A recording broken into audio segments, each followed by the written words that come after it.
Hi friends, welcome to merit minds. మొదటిసారి మన YouTube ఛానల్ని చూస్తున్న ప్రతి ఒక్క అభ్యర్థి ఇప్పుడే మన ఛానల్ని సబ్స్క్రైబ్ చేయండి.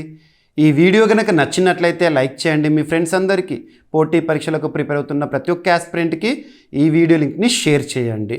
ఇక ఈ వీడియోలో మనం ఇటీవల నరేంద్ర మోదీ గారి పర్యటనకి సంబంధించి 5 దేశాల పర్యటనకి సంబంధించి అందులోనూ పోటీ పరీక్షల కోణంలో ఇంపార్టెన్స్ ఉన్న పాయింట్స్ని డిస్కస్ చేద్దాము.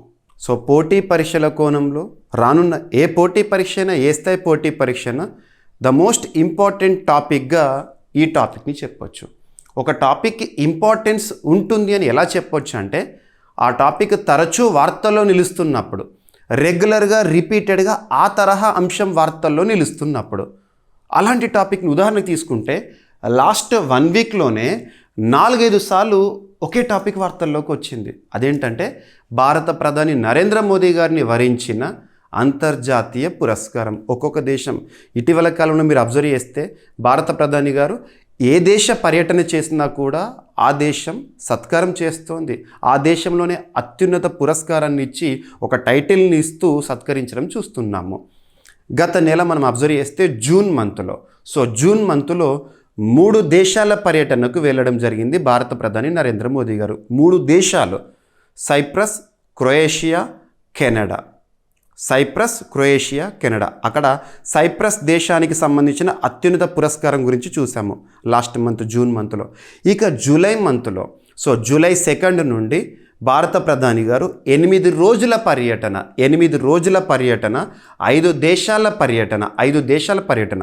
2016 సంవత్సరం తర్వాత ఇంత సుదీర్ఘ పర్యటన లేదా 5 దేశాలను పర్యటించడం అనేది భారత ప్రధాని గారు మొదటిసారి. 5 దేశాలను ఒకే విజిట్లో మనం చూసాము. ఆ దేశాలు ఏంటి? Ghana, Trinidad and Tobago, Argentina, Brazil, చివరిగా నమీబియా. సో నమీబియా దేశ పర్యటనతో ఈ 5 దేశాల పర్యటన అనేది ముగియడం జరిగింది. Very very important. ఈ దేశాల పేర్లను కూడా గుర్తుపెట్టుకోండి, ఎగ్జామ్లో అడుగుతారు. 2025 జూలై నెలలో భారత ప్రధాని నరేంద్ర మోదీ గారు ఎన్ని దేశాల్లో పర్యటించారు? 8 రోజుల పర్యటనలో భాగంగా అంటే 5 దేశాలు. 5 దేశాల పేర్లను కూడా గుర్తుపెట్టుకోండి. నేను ఇక్కడ ఆర్డర్ చెప్పాను: ఘనా, తర్వాత ట్రినిడాడ్ అండ్ టొబాగో, తర్వాత అర్జెంటీనా, అక్కడి నుంచి బ్రెజిల్, అక్కడి నుంచి నమీబియా దేశ పర్యటనతో ముగిసింది. ఇక దాదాపు ఈ 5 దేశాల్లో కూడా ఒక్కొక్క పురస్కారం నరేంద్ర మోదీ గారిని వరించడం జరిగింది. ప్రతి దేశానికి సంబంధించి ఘనా అత్యున్నత పురస్కారం ఇచ్చింది, ట్రినిడాడ్ అండ్ టొబాగో అత్యున్నత పురస్కారం ఇచ్చింది, బ్రెజిల్ దేశానికి సంబంధించిన అత్యున్నత పురస్కారాన్ని చూసాము, నమీబియాకి సంబంధించి అత్యున్నత పురస్కారాన్ని ఈరోజు మనం వార్తల్లో చూస్తున్నాము. మరి అర్జెంటీనా ఏమిచ్చింది అంటే, అర్జెంటీనా దేశ రాజధాని బ్యూనస్ ఎయిర్స్ ఉంటుంది కదా, అక్కడ ఆ ప్రాంత మేయర్ ఎవరైతే ఉంటారో, బ్యూనస్ ఎయిర్స్ మేయర్ వచ్చేసేసి తను భారత ప్రధాని గారికి కీ టు ద సిటీ అని ఒక పురస్కారాన్ని ఇచ్చి సత్కరించింది. అంటే అక్కడ కూడా ఒక టైటిల్ న్యూస్లోకి వచ్చింది. కాబట్టి ఈ 5 పేర్లు కూడా మనకి ఇంపార్టెంటే.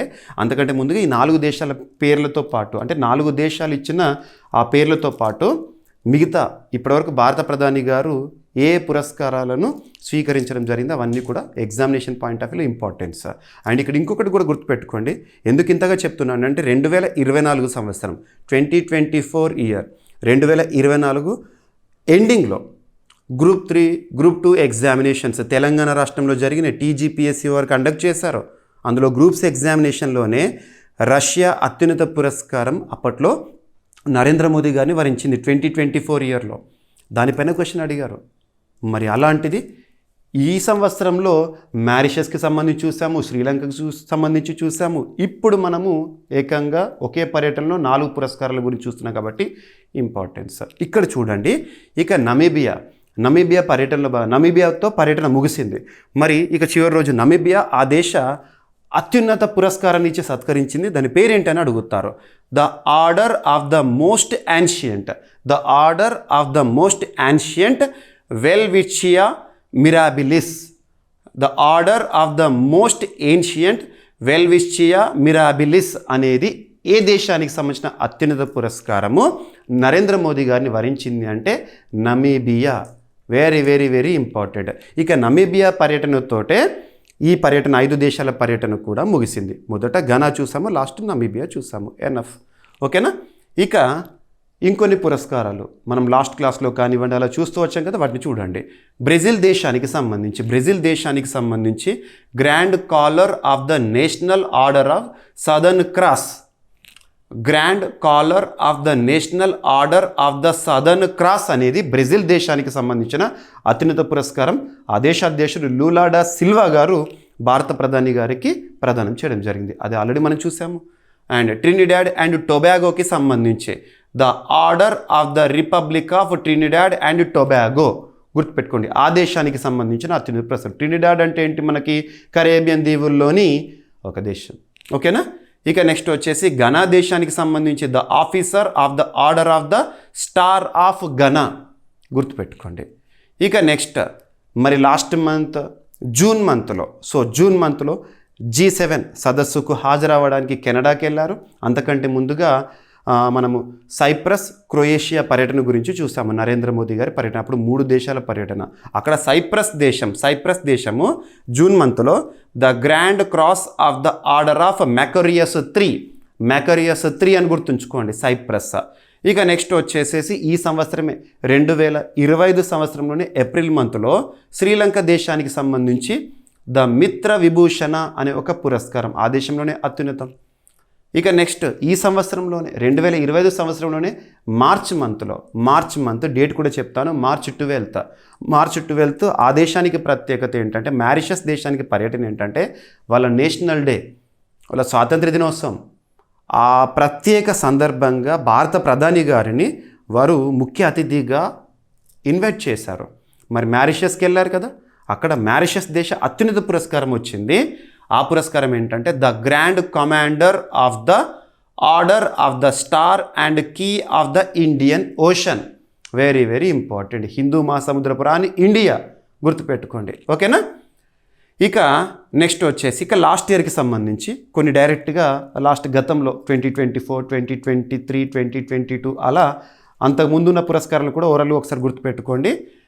కువైట్కి సంబంధించి the order of Mubarak al Kabeer, Guyana దేశానికి సంబంధించి the order of excellence, Barbados దేశానికి సంబంధించి the order of freedom, Nigeria దేశానికి సంబంధించి grand commander of the order, డొమినికాకి సంబంధించి డొమినికా అవార్డ్ ఆఫ్ హానర్, రష్యాకి సంబంధించి order of Saint Andrew the apostle. దీనిపైనే TGPSC వారు 2024 డిసెంబర్ ఆ సమయంలో జరిగిన గ్రూప్స్ ఎగ్జామినేషన్లో క్వశ్చన్ అడిగారు రష్యాకి సంబంధించి. నెక్స్ట్ గ్రీస్కి సంబంధించి grand cross of the order of honour, France దేశానికి సంబంధించి grand cross of the legion, Egypt దేశానికి సంబంధించి order of the Nile, republic of పలావుకి సంబంధించి honour Ebakl award, Papua New గినియాకి సంబంధించి ఆర్డర్ ఆఫ్ లోగోహు, ఫిజీ దేశానికి సంబంధించి companion of order of Fiji, భూటాన్కి సంబంధించి order of Druk Gyalpo, US government ఇచ్చిన లీజన్ ఆఫ్ మెరిట్, బహ్రెయిన్ దేశానికి సంబంధించి king Hamad order of the renaissance, Maldives దేశానికి సంబంధించి the order of the distinguished rule of Nishan Izzuddeen, United Arab Emirates సంబంధించి ఆర్డర్ ఆఫ్ జయద్ అవార్డ్, పాలస్తీనాకి సంబంధించి the grand collar of the state of Palestine award. Next ఆఫ్ఘనిస్తాన్కి సంబంధించి the state order of Ghazi Amir Amanullah Khan, Saudi అరేబియాకి సంబంధించి the order of King Abdul Aziz. Very very important. ఓకేనా? So ఇక్కడ Ghana గురించి చూసాము, మనము ట్రినిడాడ్ అండ్ టొబాగోకి సంబంధించి చూసాము, బ్రెజిల్కి సంబంధించి చూసాము, అండ్ నమీబియాకి సంబంధించి చూసాము. సో నమీబియాకి సంబంధించిన అత్యున్నత పురస్కారము వరించడం జరిగింది 27th honour, international honour Narendra మోదీకి సంబంధించి. ఈ 27 గ్లోబల్ హానర్స్ అన్నీ కూడా మనం డిస్కస్ చేసాం. ఇక్కడ మెయిన్గా నమీబియా, బ్రెజిల్ 2 దేశాలకి సంబంధించి కూడా ఇక్కడ ఆ పర్యటనలో భాగంగా భారతదేశంతో ఏ ఒప్పందాలు కుదిరాయో చూస్తే సరిపోతుంది. ఓకేనా? సో ఫస్ట్ భారత ప్రధాని నరేంద్ర మోదీకి నమీబియా అత్యున్నత పౌర పురస్కారం లభించింది. 5 దేశాల పర్యటనలో భాగంగా తను ఆఫ్రికా దేశమైన నమీబియా పర్యటనలో భాగంగా ఆయన్ను ఆ దేశ అత్యున్నత పౌర పురస్కారమైన order of the most ancient Welwitschia mirabilis పురస్కారం స్వీకరించడం జరిగింది. ఇక నమీబియా ఆఫ్రికా ఖండంలోని ఒక దేశం, నైరుతి వైపున ఉంటుంది. లొకేషన్ కూడా చూపిస్తాను. రాజధాని వచ్చేసి విండ్ హాక్. ఓకేనా? ఇక నరేంద్ర మోదీ గారి నమీబియా పర్యటన అందులో ఏ ఒప్పందాలు జరిగినాయో పోటీ పరీక్షల కోణంలో ఇంపార్టెంట్, చాలా ఇంపార్టెంట్. సో ఇక్కడ ముఖ్యంగా 3 పాయింట్లలో గుర్తుపెట్టుకోండి. ఫస్ట్ వచ్చేసేసి 2 దేశాల మధ్య ఎంటర్‌ప్రెన్యూర్‌షిప్ డెవలప్మెంట్ సెంటర్ అనే ఒక ఒప్పందం జరిగింది. ఒక సెంటర్ని ఏర్పాటు చేయబోతోంది భారతదేశం నమీబియాలో. So MOU signed to establish and entrepreneurship development centre in Namibia. నమీబియాలో ఏర్పాటు చేయబోతోంది భారత్ నమీబియా సహకారంతో. Next cooperation in health and medicine. So వైద్య రంగము విషయంలో ఇరు దేశాలు కూడా పరస్పర సహకారం కోసము. నెక్స్ట్ వచ్చేసి లెటర్స్ ఆఫ్ యాక్సెప్టెన్స్ ఫర్ నమీబియాని జాయిన్ కమ్మని అడిగారు. ఏ గ్రూప్లో అంటే CDRI అనే ఒక గ్రూప్లో. So coalition for disaster resilience. So ఒక గ్రూప్లో జాయిన్ కమ్మని భారత్ నమీబియాని అడిగింది. 2019 సంవత్సరంలో ఈ CDRI అనేది ఏర్పడింది విపత్తుల నిర్వహణకు సంబంధించి. అండ్ నెక్స్ట్ ఇంకొక అలయన్స్ ఏంటంటే 2023 సంవత్సరంలో భారత్ ఆధ్వర్యంలో భారత ఆతిథ్యంలో భారతదేశంలో సెప్టెంబర్ మంత్ 2023లో G20 శిఖరాగ్ర సమావేశం జరిగింది కదా. ఆ సమయంలో భారత్ అధ్యక్ష బాధ్యతలో ఉన్నప్పుడు 2023లో ప్రతిపాదించిన ఒక అలయన్స్ గ్లోబల్ బయోఫ్యూయల్స్ అలయన్స్లో నమీబియాని ఆహ్వానించింది భారత్. గుర్తుపెట్టుకోండి. ఇక నమీబియా ఎక్కడ ఉంటుంది? ఆఫ్రికా ఖండంలోని నైరుతి వైపున ఉంటుంది. ఓకేనా? So very very very important. South వెస్ట్లో ఉంటుంది సింపుల్గా. ఓకేనా? ఇక ఈ ఒప్పందాలు మరొకసారి చూడండి, తెలుగులో చూడండి. వ్యాపారాభివృద్ధి కేంద్రం ఏర్పాటు కోసం ఇరు దేశాల మధ్య ఒప్పందము. నమీబియాలో ఎంటర్‌ప్రెన్యూర్‌షిప్ డెవలప్మెంట్ సెంటర్ ఏర్పాటు కోసం భారత్ నమీబియా మధ్య అవగాహన ఒప్పందం కుదిరింది. దీని ద్వారా జరిగేది ఏంటంటే స్థానిక యువతలో వాణిజ్య నైపుణ్యాలు, ఉపాధి అవకాశాలు ఇవ్వబోతున్నారు. స్థానిక యువత ఎప్పుడైనా డెమోగ్రాఫిక్ డివిడెండ్ని ఎంత అద్భుతంగా ఉపయోగించుకుంటే ఆ దేశము అంతగా ఎకనామిక్ గ్రోత్ని కూడా చూస్తుంది. సో నమీబియాలో ఒక సెంటర్ని ఎస్టాబ్లిష్ చేసి యువతలో నైపుణ్యాభివృద్ధి కోసం భారత్ సహకరించనుంది. ఇక నెక్స్ట్ వచ్చేసి హెల్త్ అండ్ మెడిసిన్ ఫీల్డ్లో ఒప్పందం అని చెప్పాను కదా. 2 దేశాల మధ్య ఆరోగ్య వైద్య రంగాల్లో సహకారాన్ని మెరుగుపరిచేందుకు ఒప్పందము. ఈ ఒప్పందం ద్వారా ప్రజారోగ్య వ్యవస్థల బలోపేతం జరుగుతుంది. సాంకేతిక భాగస్వామ్యం వైద్య నిపుణుల మార్పిడిని కూడా ప్రోత్సహిస్తుంది ఇరు దేశాల మధ్య. ఇక next CDRI very very important. కోalition for disaster resilient infrastructure. CDRI కోalition for disaster resilience అని గుర్తుంచుకోండి. సో ఈ గ్రూప్ ఏదైతే ఉంటుందో 2019 సంవత్సరంలో భారత ప్రభుత్వం తీసుకొచ్చింది. సో ఇందులో భారత్ నమీబియాని ఆహ్వానించింది. నెక్స్ట్ అంతర్జాతీయ స్థాయిలో జీవ ఇంధనాలను ప్రోత్సహించేందుకు గ్లోబల్ బయోఫ్యూయల్ అలయన్స్లో కూడా నమీబియాను అడిగారు, రమ్మని చెప్పారు. సో జాయిన్ అవుతుంది. ఇదొకటి కూడా ఇంపార్టెంట్. ఓకేనా? ఇక ఎక్స్ట్రా ఇన్ఫర్మేషన్ నమీబియాకి సంబంధించి ఈ మధ్యకాలంలో వైల్డ్ లైఫ్ రిలేటెడ్గా ఒక టాపిక్ని మనం డిస్కస్ చేయొచ్చు. వైల్డ్ లైఫ్ రిలేటెడ్గా అదేంటంటే మనకు భారతదేశంలో వైల్డ్ లైఫ్ సంబంధించి చాలా ప్రాజెక్ట్స్ అనేవి వార్తల్లో చూస్తూ ఉంటాము. సో అందులో ప్రాజెక్ట్ చీతా 2022 సంవత్సరం మనం చూసాం కదా. 2022 సెప్టెంబర్ 17న అంతరించిపోయిన చిరుతలను, అప్పటికే అంతరించిపోయిన చిరుత లేదా చీతాలను భారతదేశంలో పునఃప్రవేశపెట్టడం జరిగింది. మధ్యప్రదేశ్లోని కునో నేషనల్ పార్క్లో. ఎక్కడి నుండి తీసుకొచ్చారు ఆ చీతాలని? నమీబియా నుండి తీసుకొచ్చారు. African cheetahs from Namibia. So project చీతాలో భాగంగా మొదటిసారి చీతాస్ని భారతదేశంలో పునఃప్రవేశపెట్టినప్పుడు ఆ చీతాలను ఎక్కడి నుండి అంటే ఆఫ్రికా ఖండంలోని నమీబియా దేశం నుండి. Very very very important. ఈ పాయింట్ని లింక్ చేసుకోండి. ఇక 2022 CDRI అనేది so coalition for disaster resilient infrastructure అని చెప్పేసి ఒక గ్రూప్ చెప్పాను కదా. 2019లో భారత్ ప్రారంభించిన అంతర్జాతీయ వేదిక. ఇది ముఖ్యంగా ప్రకృతి వైపరీత్యాలు, విపత్తులకు నిర్వహించే మౌలిక సదుపాయాల నిర్మాణం కోసం ఉద్దేశించబడింది 2019. ఇక next global biofuel alliance G20 meeting జరిగింది కదా భారత ఆధ్వర్యంలో. ఆ సందర్భంగా ప్రారంభించబడింది. జీవ ఇంధనాల వాడకాన్ని ప్రోత్సహించడం అనేది దీని యొక్క ఉద్దేశము. ఇక భారత్ ఆఫ్రికా దేశాలతో భాగస్వామ్యాన్ని పెంపొందించుకునేందుకు ఇప్పటికే ఆఫ్రికా ఇండియా ఫోరం సమ్మిట్ అనేది నిర్వహించడం జరుగుతుంది. ఇప్పటివరకు 3 సమ్మిట్లు జరిగినాయి. ఒక 2008, 2011, 2015. ఎందుకంటే భారత్ ఆఫ్రికా ఖండంలోని దేశాలకు ఇంపార్టెన్స్ ఇస్తుంది డిప్లొమసీలో భాగంగా. అందులో భాగంగా ఒక ఫోరం ఏంటిది? అది ఆఫ్రికా ఇండియా ఫోరం సమ్మిట్. ఇప్పటికి 3 సార్లు జరిగింది, చివరిసారి 2015.